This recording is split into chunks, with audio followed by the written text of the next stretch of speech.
लगता है आपकी इंग्लिश ग्रामर की क्लास 5 की पहली क्लास। ठीक है, अभी तक हमने क्लास 4 के बारे में पढ़ा, क्लास हाई स्कूल भी चली। अब आपको हम क्लास 5 के बारे में बता रहे हैं। क्लास 5 की पहली जो क्लास चल रही बेटा, वह इंग्लिश ग्रामर में A to Z क्लास रहेगी। ठीक है, तो यहाँ पे मैं नोट कर दे रहा हूं उस चीज को। क्लास 5 क्या है बेटा? क्लास 5 की जो इंग्लिश ग्रामर की क्लास रहेगी, किसकी बेटा? English grammar. ठीक है, आपकी जो क्लास बनेगी या बनेगी बेटा इंग्लिश ग्रामर की बनेगी।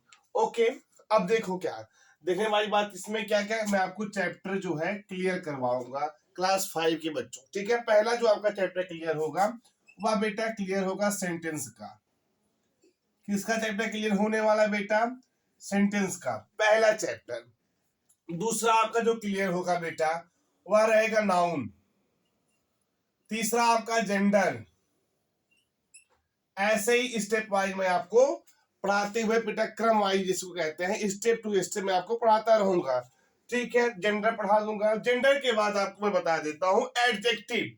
आपने एडजेक्टिव का नाम सुन रखा होगा, तो एडजेक्टिव क्या होती है इसके बारे में पूरी डिटेल में आपको मैं पढ़ाऊंगा। ठीक है, एडजेक्टिव। ओके, अगली जो क्लास हमारी रहेगी वह किस पे रहेगी बेटा? वह रहेगी हमारी प्रोनाउन पर। हमारी जो अगली क्लास रहेगी बेटा वह रहेगी हमारी प्रोनाउन पर, 5वीं क्लास। ठीक है बच्चा, अब छठी क्लास हमारी किस पे रहेगी बेटा? जो छठवीं क्लास हमारी रहेगी वह द आर्टिकल्स पर। किस पे होने वाली बेटा?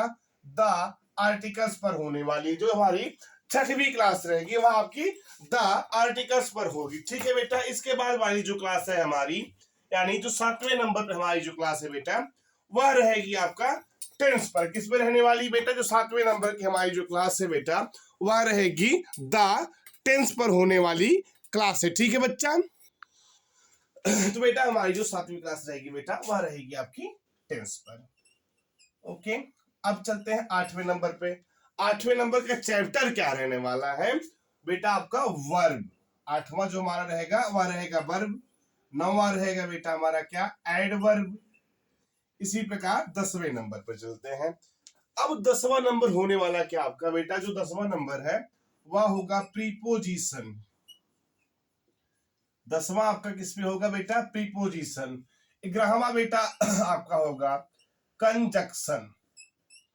कंजक्शन। ठीक है बेटा, 12वां नंबर आपका किस पे होने वाला है? Direct and indirect speech. Direct and indirect speech. ठीक है बेटा, इसके बाद बेटा आपके 13 क्लास यानी 13वें नंबर की जो क्लास होने वाली है वो आपकी वर्ड पावर। ठीक है बेटा, वर्ड पावर। ठीक, और 14 नंबर की जो क्लास होगी लास्ट वह आपकी क्या होगी बेटा? Letter writing. किस पे होने वाली है?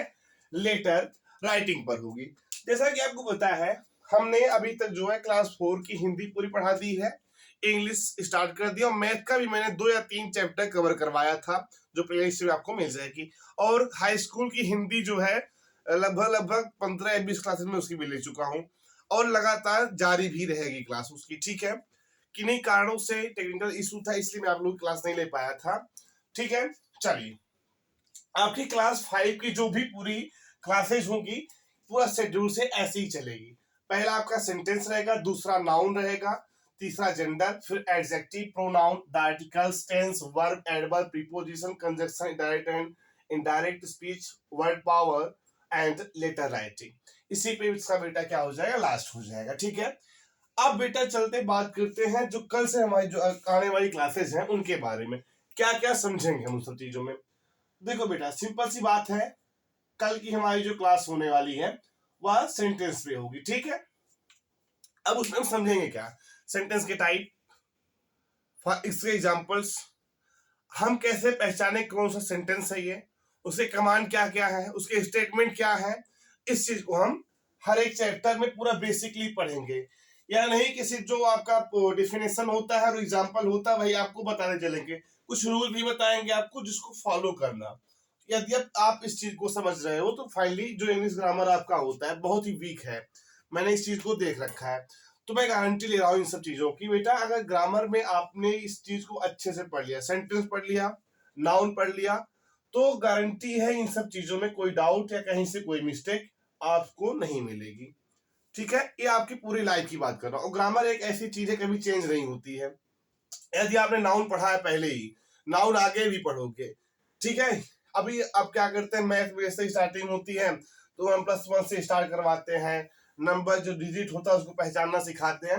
लेकिन इन सब में क्या होता है, ग्रामर में आपका ग्रामर सदैव बना रहता है, वैसे ऑलवेज वैसे ही रहता है। थोड़े बहुत उसके एग्जाम्पल चेंज होते हैं, सेंटेंस चेंज होते हैं, बस और कुछ नहीं। रूल रूल ही होते हैं इसके, और इसमें कुछ एक्सेप्शन भी रहते हैं, कुछ अपवाद भी रहते हैं। ठीक है, ये क्लास 5 की है बेटा पूरी आपकी चैप्टर, यानी 14 चैप्टर है आपके इंग्लिश ग्रामर में। ठीक है बच्चा, तो ये आपकी क्लासेस जो है वो कल से रेगुलर जो है स्टार्ट रहेंगी। ठीक है।